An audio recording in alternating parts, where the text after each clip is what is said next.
Nous avons donc été ensevelis avec lui par le baptême en sa mort, afin que, comme Christ est ressuscité des morts, par la gloire du Père, de même nous aussi nous marchions en nouveauté de vie. Romains 6,4. Tout d'abord, Dieu choisit Abraham et par lui Isaac et Jacob. Pendant l'existence de Jacob, ils allèrent en Égypte, d'où ils partirent pour le désert. Après une pérégrination de 40 ans, ils entrèrent dans le pays de Canaan. Même dans le pays, ils attendirent et souffrirent pendant plusieurs années. Mais à la fin, dans le temple, ils virent l'accomplissement du plan de Dieu lorsqu'il remplit sa maison de sa gloire. Il y a une profonde signification dans la manière dont Dieu choisit ses hommes pour son dessein. N'a-t-il pas quelque chose dans le fait que la femme d'Isaac et de Jacob était stérile? Rachel était stérile. Certainement, Dieu montre combien par nous-mêmes nous sommes stériles. Le péché en entrant dans le monde amena un état de stérilité.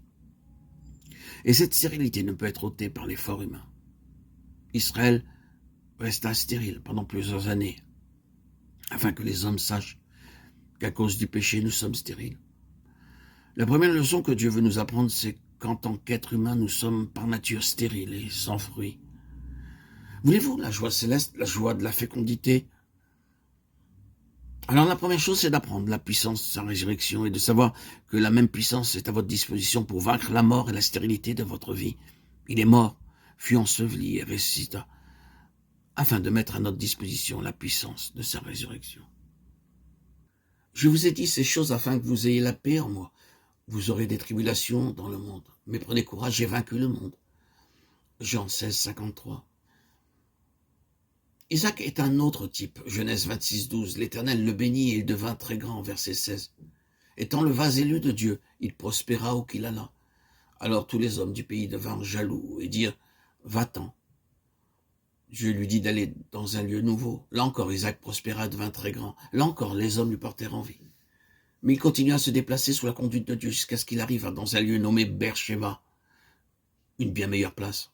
Dieu était avec lui, parce qu'il refusa d'être entraîné dans la lutte, la haine et l'inimitié. Puis, lorsqu'il arriva à Beersheba, le lieu de l'alliance, Dieu lui dit, « Ne crains pas, car je suis avec toi et je te bénirai. » Verset 24. Lorsqu'un homme est béni par Dieu, il est voué à l'opposition et à la haine. Le diable essaiera par bien des moyens d'introduire le peuple de Dieu dans la lutte et la haine. Il cherchera à lui enlever la joie, la paix et la foi. En est-il ainsi pour vous?